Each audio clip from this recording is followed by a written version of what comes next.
8 jam itu dapat 1.260.000 sampai 1.820.000 satu hari, bayangkan.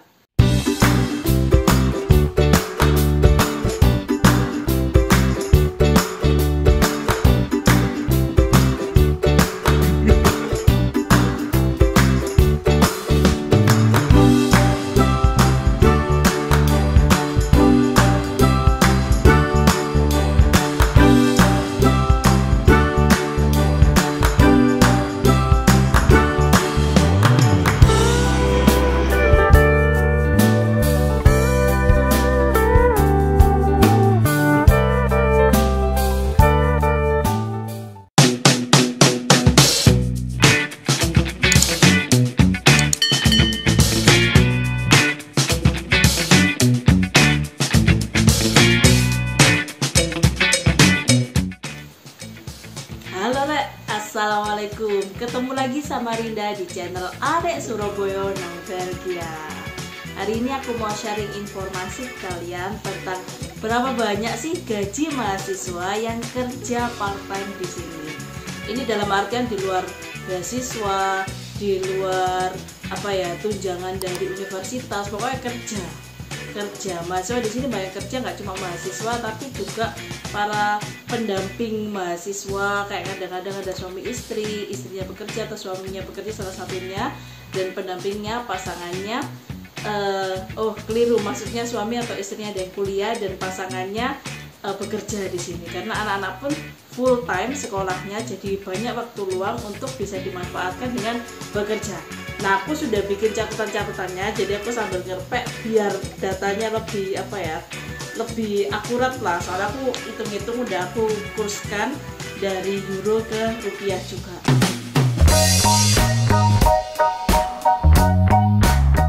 Boleh banget, boleh baik itu berstatus mahasiswa maupun non mahasiswa.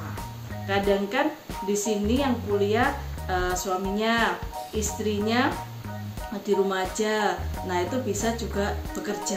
Atau kebalikannya, para PSSI, para suami support istri, nah banyak juga lumayan di sini yang mendampingi pasangan kuliah tapi juga sambil bekerja. Itu bisa, cuman bedanya di jamnya dan kebebasan pajaknya. Kalau student mahasiswa itu 475 jam per tahun itu yang tidak dikenakan pajak, tapi lebih dari itu kena pajak. Nah, kalau non student itu bebas, mau kerja berapa jam aja boleh, tapi dari awal sudah dikenakan pajak sekitar 13% dari total pendapatannya. Nggak gede juga, lumayan lah, dan itu masih oke lah dari segi penghasilannya. Pekerjaan-pekerjaan seperti ini yang part-time ini yang ngelakuin nggak cuma yang sudah rumah tangga, bahkan teman-teman yang masih single pun banyak yang mencoba untuk bekerja. Minimal itu waktu summer, kan liburan summer kan bisa 2 bulan. Itu kalau nggak liburan, kalau nggak ngelancong piknik atau jalan-jalan traveling kemana-mana, biasa dimanfaatkan sama teman-teman di sini bekerja buat nabung, buat piknik, nanti buat liburan ke depannya, atau buat nanti bekal pulang di Indonesia.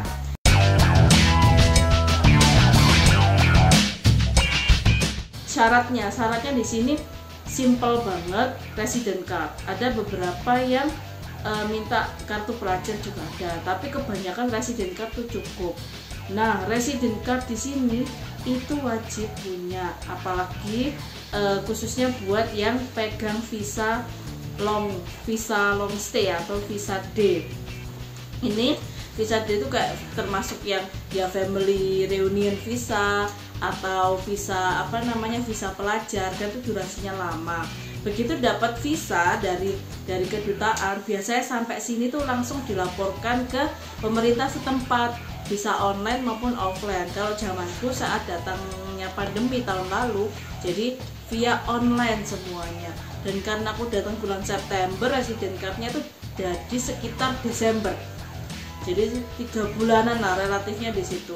Setelah punya resident card itulah bisa mulai daftar kerja. Cuman lebih direkomendasikan kalau belajar bahasa Belanda dulu, karena di sini kan basicnya Flemish Dutch, bahasa Belanda, logat Flemish. Itu yang bisa jadi poin plus kalau bekerja di sini. Tanpa belajar bahasa Belanda pun beberapa instansi atau beberapa tempat pekerjaan juga masih menerima. Jadinya setelah daftar resident card itu biasanya dari pemerintah juga ada email atau surat yang memberikan tawaran untuk bisa belajar basic Dutch, dan itu gratis. Kalau di level-level yang atas baru mulai berbayar. Setahu aku begitu ya, Rek ya.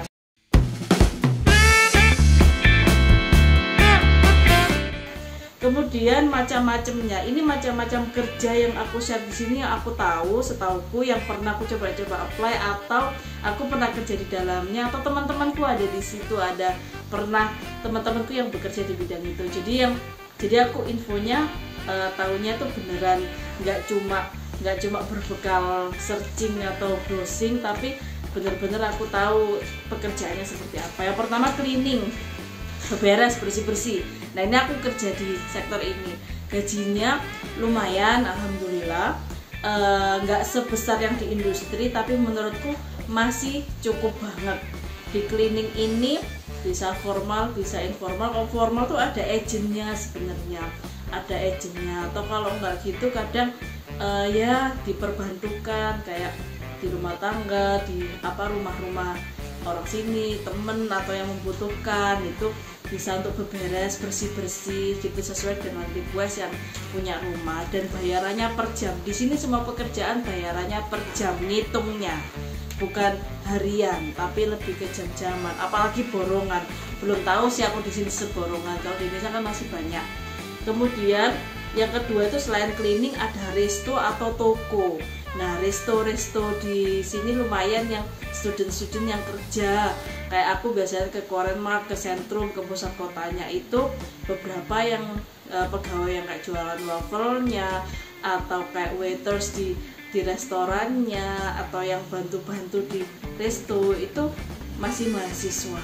Itu wajar banget di sini orang-orang bekerja sambil kuliah, baik itu orang sini maupun migran atau student dari luar negeri kayak aku, wajar bekerja karena memang habitnya usia 18 tahun ke atas tuh rata-rata sudah keluar rumah, apalagi sudah kuliah tuh sudah mandiri. Jadi mereka biasanya punya tanggung jawab sendiri untuk berpenghasilan selain dari keluarganya. Kemudian industri. Nah industri ini yang lumayan banget. Tapi industri yang aku tahu ini gajinya lumayan, bahkan kalau weekend itu bisa 150% karena jarang orang mau kerja di hari Sabtu dan Minggu. Cuman kalau industri ini jamnya kurang fleksibel, jadi shift-shiftan itu ada masuk pagi, siang, sore, kayak di pabrik-pabrik biasa kayak di Indonesia, mulai dari jam 6 sampai jam berapa? Jam 2, kemudian jam 2 sampai jam 11, jam 11 sampai jam 6, sekitaran itulah, ada 3 shift dan tergantung kayaknya entah bisa milih atau ditentukan perusahaan shift-shiftannya itu. Dan tapi mereka memfasilitasi, jadi mereka ada base ditaruh di satu spot gitu, dan orang-orang yang sudah ada schedule kerja di hari itu tinggal datang ke base itu, berangkat bersama. Lokasinya macam-macam, beberapa ada yang sampai di luar kota Gen, tapi terfasilitasi dengan kendaraan dari perusahaan. Tinggal kita bisa sepedaan atau naik kendaraan umum ke pool base-nya itu, kemudian berangkat bersama. Terus universitas, di universitas itu juga menerima student job atau pekerjaan buat student, rata-rata itu di bantu-bantu administrasi. Tapi kemarin aku coba cek di website, aku juga tertarik. Kebanyakan sih lebih ke ini ya, mahasiswa master yang bisa. Kalau PhD sementara belum ada lowongan untuk mahasiswa PhD. Mungkin karena status PhD di universitas itu sudah research staff, dan di universitas itu sudah seperti bekerja nih. Jadi yang dibuka lowongan pekerjaannya itu lebih ke mahasiswa master. Dan yang terakhir itu food delivery. Di sini juga lagi ngehits banget, model kayak GoFood atau GrabFood. Tapi di sini yang banyak itu ada 3. Yang pertama itu UberFood, terus Deliveroo dan takeaway.com. Sistemnya mirip sih sama kayak di mana di Indonesia, cuman bedanya di sini nggak pakai sepeda motor. Ada sih beberapa yang pakai sepeda motor, tapi rata-rata itu pakai sepeda kayu, sepeda ontel gitu. Sepeda ontel, tapi nggak masalah, di sini sepedaan juga enak, ringan dan budaya, jadinya itu bukan kendala. Tapi kalau kerja di model food delivery ini itu harus membayar dulu sekitar 50 euro untuk membeli seragam dan perlengkapannya. Kayak termasuk di dalamnya tuh stand HP buat ditaruh di sepeda. Jadi bisa tahu lokasi, mapnya itu dari HP itu berbasis aplikasi.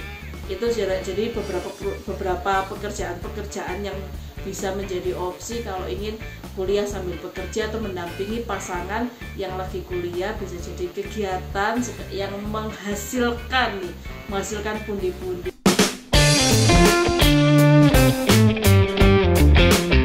Nah, ini gongnya yang dari tadi ditunggu-tunggu kan. Berapa sih gajinya? Dari tadi kan ngomong kerjaan ini itu. Nah, gajinya sekarang berapa? Ini setahu aku level basic, levelnya part time yang kayak aku dan teman-teman lakukan, pekerjaan-pekerjaan yang ringan bukan yang level profesional. Gajinya itu setahu aku, sepengalamanku dan teman-teman itu sekitar 9 sampai 13 euro per jam. 9 sampai 13 euro per jam. Rupiahnya 157.500 sampai 227.500 per jam. Itu kalau aku pakai kurs euro 17.500. Nah, kalau per 4 jam kadang kan ada orang yang part time-nya ambil cuma 4 jam aja sehari. Itu pun nggak setiap hari gitu kan. Jadi kalau per 4 jam itu bisa dapat 630.000 rupiah sampai 910.000 per 4 jam. Kalau 8 jam setara dengan kerja harian di Indonesia, 8 jam itu dapat 1.260.000 sampai 1.820.000 satu hari. Bayangkan di beberapa kota di Surabaya, bukan di Surabaya, di Jawa Timur yang aku tahu itu 1.820.000 itu bisa jadi gaji 1 bulan. Nah, gede banget ya gaji di sini. Iya gede, tapi pengeluaran juga gede, hostingnya juga mahal, makanan juga termasuk mahal. Next aku akan bikin video tentang kayak life hack atau tips trik untuk berhemat di sini. Aku juga insya Allah akan sharing ke kalian. Nah, untuk pekerjaan di sini relatif susah mudahnya itu relatif sekali, capek enggaknya itu relatif, tergantung dari stamina kita juga, tergantung dari kekuatan fisik juga. Jadi harus disesuaikan sukanya di bidang apa, kerja di bidang apa. Jadi kalau mau, dan itu tanya-tanya dulu, sharing-sharing aja ke teman-teman yang sudah pernah kerja di situ. Jadi kita sedikit banyak itu bisa paham sistem pekerjaannya kayak gimana, dan pastikan jamnya itu cocok dengan jam di di perkuliahan, terutama yang sudah punya supervisor.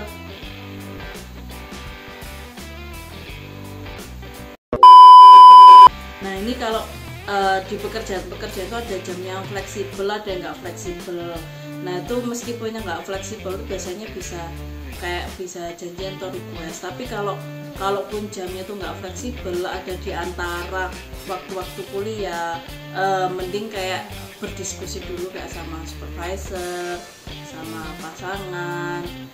Jadinya tuh bisa mencocokkan waktu. Jangan sampai waktu kita bekerja tapi ada pekerjaan juga di kampus. Jadinya itu benar-benar di manage. Kalau nggak gitu, khawatirnya sekali kita kayak dipanggil untuk bekerja nggak datang, nah itu bisa jadi pertimbangan perusahaan untuk mau manggil kita atau enggak. Soalnya di sini komitmen dan janji dan disiplin waktu itu juga jadi bagian penting dalam kehidupan sehari-hari. Selain itu, kalau jamnya yang mau fleksibel itu bisa ambil kayak dari Uber Food, tapi memang lebih baik sudah lebih menghafal daerah kota dan sekitarnya, karena kan ngantor tuh harus bisa baca map dan sedikit-sedikit bisa berbahasa Belanda, jaga-jaga kalau kayak customer atau klien kita hubungi via telepon bahasa Inggrisnya kurang oke, tapi kebanyakan tahu sih bahasa Inggris, cuma buat berjaga-jaga lumayan. Oke, kayaknya gitu aja buat teman-teman yang juga sedang tinggal di Belgia atau sekitaran Eropa yang juga punya pengalaman tentang bekerja sambil kuliah atau sambil mendampingi pasangan kuliah, bisa cerita juga di kolom komentar. Semoga vlog ini bermanfaat buat kalian semua. Kurang lebihnya sepurane sing akeh. Dari Linda cukup sekian. Assalamualaikum warahmatullahi wabarakatuh. Jangan lupa klik subscribe. Bye bye.